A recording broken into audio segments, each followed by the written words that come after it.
শরীয়তপুরের নড়িয়ায় Facebook status দেয়াকে কেন্দ্র করে বিএনপি ও জামায়াতের সমর্থকদের মধ্যে সংঘর্ষে অন্তত ১২ জন আহত হয়েছে। মঙ্গলবার দুপুরে উপজেলার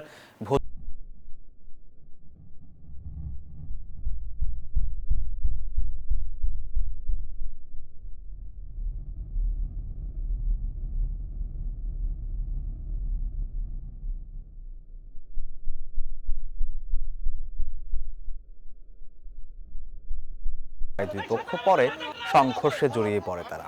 এই ঘটনায় ১২ জন আহত হন। পরে তাদের উদ্ধার করে হাসপাতালে পাঠানো হয়। এই ঘটনায় পাল্টাপাল্টি অভিযোগ করেছে উভয় পক্ষ।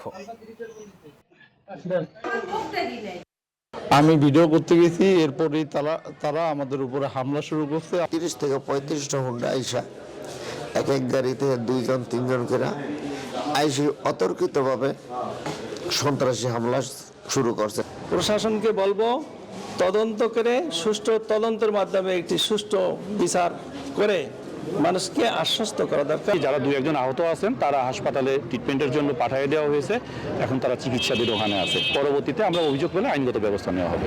পদ্মা সেতু, মেট্রো রেল এবং এলিভেটেড এক্সপ্রেসওয়ে নির্মাণের গর্বিত অংশীদার বসুন্ধরা সিমেন্ট।